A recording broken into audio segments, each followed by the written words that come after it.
guru matematika dan wali kelas 8, Ibu Santi sakit, sehingga tidak dapat masuk dan mengajar.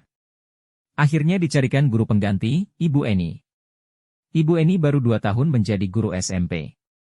Beberapa murid perempuan, Vivi dan Natali, mengetahui hal ini dan mulai menggunakan kesempatan dan bersikap seenaknya, tertawa dan tidak mengindahkan kehadiran Ibu Eni.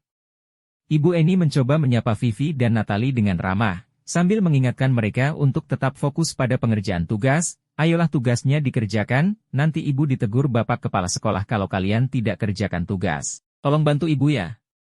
Namun Vivi dan Natali malah jadi tertawa, ah ibu, santai saja bu. Mereka tetap tidak mengerjakan tugas dan malah mengobrol. Keesokan harinya, Ibu Santi memanggil Vivi dan Natali serta menanyakan tentang laporan Ibu Eni. Ibu Santi menanyakan apakah mereka bersedia melakukan memperbaiki permasalahan yang ada. Vivi dan Natali sempat ragu-ragu dan membela diri, namun pada akhirnya mengatakan akan meminta maaf. Ibu Santi menanggapi bahwa tindakan itu boleh saja dilakukan bila mereka sungguh-sungguh ingin meminta maaf, namun Ibu Santi menanyakan kembali. Apa yang mereka bisa lakukan untuk menggantikan rasa tidak dihormati Ibu Santi? Baik Vivi maupun Natali mengakui bahwa perilaku mereka tidak sesuai dengan keyakinan kelas. Ibu Santi melanjutkan kembali apa yang akan mereka lakukan untuk memperbaiki masalah. Apakah ada gagasan? Setelah berpikir sejenak, Natali dan Vivi mengusulkan bagaimana kalau mereka mengadakan sebuah diskusi kelompok dengan teman-teman sekelasnya. Tema yang mereka pilih adalah penerapan keyakinan kelas, terutama tentang sikap saling menghormati dan bagaimana penerapannya di kehidupan sehari-hari di sekolah. Usulan kedua adalah mengirim email kepada Ibu Eni tentang gagasan mereka tersebut. Mereka pun memberitahu Ibu Eni bahwa mereka telah memberitahu kepala sekolah, Pak Hasan, bila lain waktu ada ketiadaan guru, maka mereka akan mengusulkan Ibu Eni sebagai guru pengganti.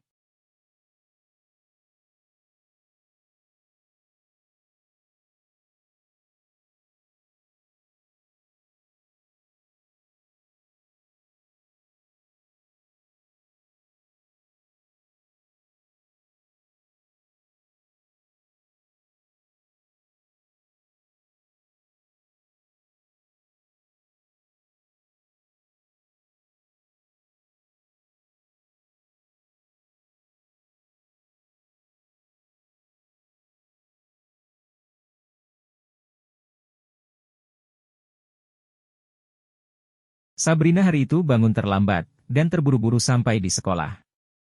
Dia pun akhirnya sampai di gerbang sekolah, tapi baru menyadari kalau tidak menggunakan sepatu hitam seperti tertera di peraturan sekolah. Di depan pintu kelas, Bapak Lukman memperhatikan sepatu Sabrina yang berwarna coklat. Sabrina berusaha menjelaskan bahwa dia terburu-buru dan salah mengenakan sepatu. Pak Lukman menanyakan Sabrina, apa peraturan sekolah tentang seragam warna sepatu? Sabrina menjawab sudah mengetahui sepatu harus berwarna hitam, namun terburu-buru dan salah mengenakan sepatu. Selain tidak mungkin kembali pulang 88 modul 1, 4, budaya positif karena rumahnya jauh sekali. Pak Lukman tetap bersikeras pada peraturan yang berlaku dan mengatakan, ya sudah, kamu sudah melanggar peraturan sekolah. Kamu salah. Sudah terlambat, salah pula warna sepatunya. Segera buka sepatumu kalau tidak bisa mengenakan warna sepatu sesuai peraturan. Sabrina meminta maaf dan memohon kembali kepada Pak Lukman agar tetap dapat mengenakan sepatunya dan berjanji tidak akan mengulang kesalahannya. Namun Pak Lukman tidak mau tahu, tidak, kamu telah melanggar peraturan sekolah. Kalau tidak sanggup ambil sepatu di rumah atau diantarkan sepatu ke sekolah, ya sudah kamu tidak bersepatu saja seharian di sekolah. Sekarang copot sepatumu dan silakan belajar tanpa sepatu seharian. Sabrina pun dengan berat hati mencopot sepatunya dan memberikannya kepada Pak Lukman. Seharian dia tidak berani berkeliling sekolah karena malu, dan lebih banyak berdiam diri di kelas tanpa alas sepatu.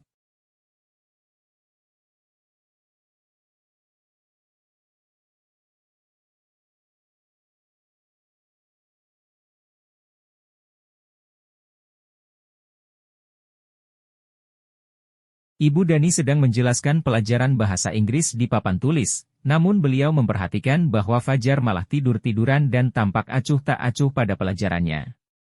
Fajar coba jawab pertanyaan nomor 3. Maju ke depan dan kerjakan di papan tulis. Fajar pun tampak malas-malasan maju ke depan, dan sesampai di depan papan tulis pun, Fajar hanya diam terpaku, sambil memegang buku bahasa Inggrisnya dan memainkan spidol di tangannya. Ayo Fajar, makanya jangan tidur-tiduran, lain kali perhatikan. Sudah sana, duduk kembali. Kira-kira siapa yang bisa? Fajar pun kembali duduk di bangkunya.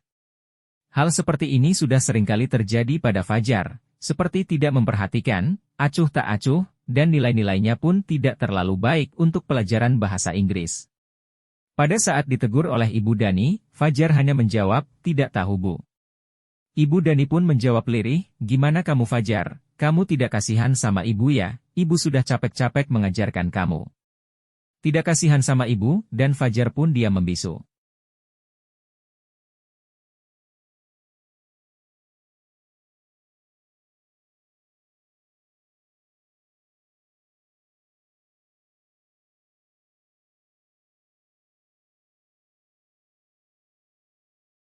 Anto dan Dino sedang bermain bersama di lapangan basket, dan tiba-tiba terlibat dalam sebuah pertengkaran adu mulut.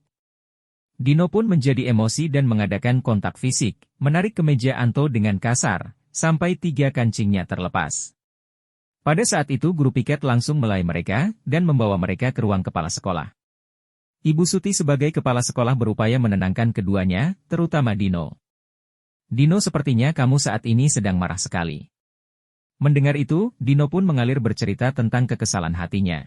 Ibu Suti pun melanjutkan bahwa membuat kesalahan adalah hal yang manusiawi, dan bahwa mempertahankan diri adalah hal yang penting. Namun meminta Dino memikirkan cara lain yang mungkin lebih efektif, karena saat ini Dino berada di ruang kepala sekolah. Ibu Suti melanjutkan bertanya tentang keyakinan sekolah yang disepakati, serta apakah Dino bersedia memperbaiki kesalahan yang telah dilakukan terhadap Anto. Dino pun akhirnya perlahan mengangguk. Kemudian Ibu Suti balik bertanya kepada Anto, hal apa yang bisa dilakukan Dino untuk memperbaiki masalah. Anto menjawab, saya perlu kancing saya diperbaiki Bu. Ibu, saya akan sangat marah kalau melihat kancing baju saya sampai copot 3 kancing begini. Ibu Suti pun kembali bertanya ke Dino apakah yang akan dia lakukan untuk menggantikan 3 kancing Anto yang terlepas. Dino berpikir sejenak, namun menjawab, wah tidak tahu Bu, saya lem kembali mungkin ya Bu.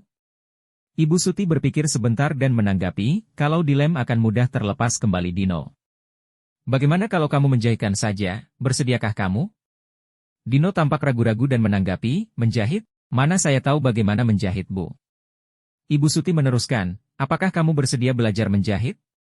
Dino berpikir sejenak, memandang ke meja Anto, dan menanggapi, yang mengajari saya siapa Bu? Dengan cepat Ibu Suti menjawab, Pak Irfan, guru tata busana. Dino kembali diam sejenak, memandang ke meja Anto yang tanpa kancing. Akhirnya Dino mengangguk tanda menyetujui dan sepanjang siang itu Dino belajar menjahit dan memperbaiki kemeja Anto. Terakhir kali terlihat kedua anak laki-laki tersebut, Dino dan Anto pada jam pulang sekolah, mereka sudah bercengkrama dan bersenda gurau kembali.